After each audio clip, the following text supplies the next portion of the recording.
Hey, welcome to the Pen Man. Today I thought I would show you some must-haves for the fountain pen hobby. And I just put a few items. I shouldn't say a couple because there's definitely more than two. And I've tried to group them and somewhat by importance and what you might need first of all, but you know, when it comes down to it, you almost have to have these things right away. So here's what I've done is I'm going to go through each one of these areas of items that you might want to think about having around and why you might want to need them. You might not need them depending on the type of pen you have, the filling system, and type of ink that you plan on using, and so forth. So let's start with flushing and cleaning. Now, these are basic, and I'm not talking about you can get pen flush or just use distilled water. Maybe I shouldn't be saying this, confessing this, but I just use regular tap water. Where I live, the water is not real hard, so I don't think I'm hurting anything. Haven't had any problems. So anyway, I just use tap water. But for instance, if you are using inks that are pigmented or have shimmer in them, with all those little granules and so forth for the shimmer, at some point you're going to want to clean those out. And this is, just get a cheap toothbrush. I go to the dentist once every 6 months and they always give me a free toothbrush. But you can get these at these little dollar stores. Other toothbrushes, it doesn't have to be anything colorful or fancy, just something with little bristles. So again, it doesn't even have to be a toothbrush, but this is the simplest thing, probably the cheapest thing to brush out the fins in your feed, and it just helps it get unclogged a lot easier. And even if you're using regular ink and you don't use the pen for a while, or you didn't flush it before you put it away and ink dried up in there, sometimes a brush will help you out. Okay, here's another handy item. This is a bulb syringe. For those of you who are parents, you know how handy these can be. I won't go into the details, but anyway, these are good for getting into the grip sections and just sticking that in there and flushing it out. And that way you can clean it without having to remove the nib and the feed. Although at some point you might want to do that just for something thorough.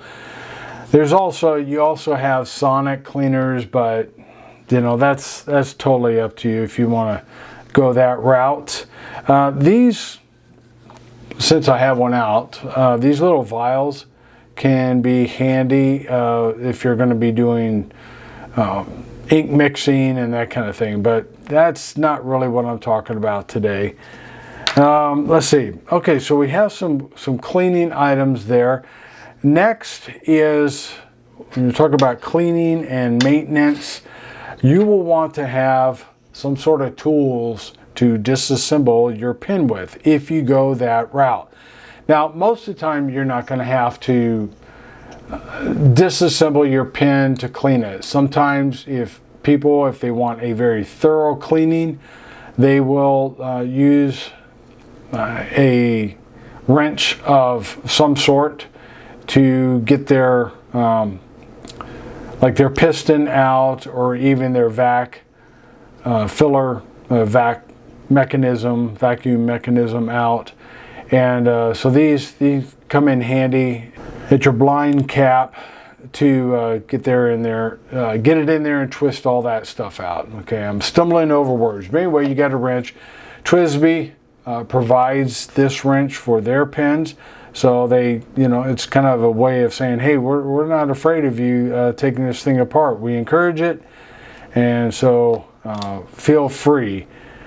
And sometimes, like in some pens, to get the nib and the feed off, get that unit out of there, you have these little wrenches. You see on the end there where it's bent just, and they go to the side, and then you turn it and it gets it off, and it just, again, it gets that out of the grip section, which helps you get a more thorough cleaning underneath. Okay, if you're going to be taking your pen apart, it's wise, and you're going to do a thorough cleaning, it's good to have some kind of silicone grease. Now this came with my TWSBI, and this is a thinner viscosity grease than what you can also get from, say, Goulet. They sell these little containers that have it's a thicker silicone grease, and but that way you can re-grease some of your moving parts and that are supposed to be greased. Not all of them are, but and that just keeps everything working right. Your seals are going to be better, and so forth. Alrighty, so since we're talking about that, let's the one end of the pen, let's go to the other end of the pen, and that is nib. So for nib maintenance, number one, you're going to need some sort of loop, some sort of magnifying glass that can get you in close. Now this is a 25 times magnification, and I think this is good. Now I know some of the retailers sell pen retailers sell loops that have 10 times, but quite frankly, the way I use mine, let's see if I can get this to work. There you go. See how you can see the end of the nib tip there, and so that just helps you to get a good picture of your tying alignments. And so before you start working on other aspects of your pen, so you can see that, and so you're going to need a loop of some sort. Okay, brass shims also come in handy. These are real thin, and after a while they get kind of used. And what's nice, they're so thin you can just take regular scissors and cut off the bad parts. But where these help is, so your nib should have a slit down through it. Some nibs don't, obviously, but if yours does, these shims sometimes, if you're having flow problems, you can take these down and clean that out. Also, sometimes, now these are pretty thin, so I don't know that I would make it for separating my tines, as you might need to do from time to time. So that's helpful for that. As well, on your feed, you're going to have this channel down the center of the top side of your feed, and that's where your ink is going to flow under your nib. And sometimes that may get clogged, so the shim can get in there and clean that out. Just be careful. You don't want anything that's going to dig in there and enlarge it, unless that's your purpose in order to get more ink flow. But you really got to be careful, because once you dig it out, you can't do anything but try to replace that feed, and that's going to cost you more money. So most of the time, I don't feel like I really need to get that crazy with my nibs and stuff. Those are handy there. Now, while we're talking about the tip of the nib, Micromesh. These come in very handy. Sometimes out of the box, the pen does not write like you would want it to write. And so you might want it smoother. You may not want as much feedback, even if the tines are adjusted fine and flow is good, but maybe there's just a little bit more feedback than what you like. There's a series of what I do is I'll use 8,000 grit micromesh and then 12,000. So we're going from the coarser to the least coarse. Anyway, and what you do there is you just do a series of circles one way and then another, back and forth, so forth, and you rock your nib and all that to get that done. So you got those. Then you get really fine. These you don't even feel any kind of grit on them, and then you just do the same with these. So eventually you get it down. Your nib is really polished. Very smooth, and so that's good to have. And you're not, unless you overdo it, you're not going to cause any baby bottom to happen with your nib tip or any of that. So it just kind of smooths it out. So I think this is the Micromesh is good. Again, if your nib is fine out of the box, you don't even have to mess with that. I tend to be kind of a tinkerer, so I might mess with that, but I actually haven't had to smooth any nibs in a while. Okay, so how about when you're dealing with getting the ink into your pen? Well, there's a couple of tools that are very helpful for that. Sometimes it's not practical as you put a converter, the back of your grip section there. Typically you're sticking this into the ink and drawing ink up into your converter. There may be times where that's not practical or it just seems too messy. So what you can do is you just take this and dip it in the ink, pull it back, and then you can squirt it into your converter. Also, you can reuse cartridges that way.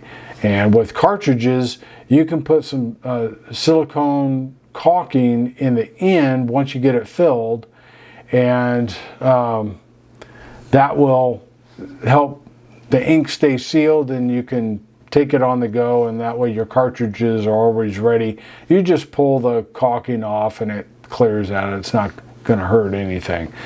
So these syringes are very good to have, and you can get these online through Amazon, or a bunch of different places sell these things. So these can be very useful. Also, flushing out your converters, just take your water and stick it in there, and boy, it'll flush it out really well. Or if you're flushing out a cartridge for reuse, these syringes do a great job for that. I've found them very helpful. If you are eyedropping a pen, these pipettes or pipettes come in handy, and you just draw in the ink. This one will hold 3 millimeters up to there, and then you just fill your pen with that, so that helps. And then another tool that I have found to be very helpful is this. They call them ink shots, because it kind of looks like a shot glass, I guess. And boy, I tell you, if you have thinner bottles with thinner openings like this, I have some pens that, Diamine's 30 milliliter bottles are really, I wish Diamine, I love their inks, but I wish they would redesign this bottle, because that neck a lot of pens will not go into that neck. So, or it just barely goes in, then of course you're scraping all that ink residue off the side. And so what I do is I just pour some ink into this ink shot, and and then you dip your nib into there.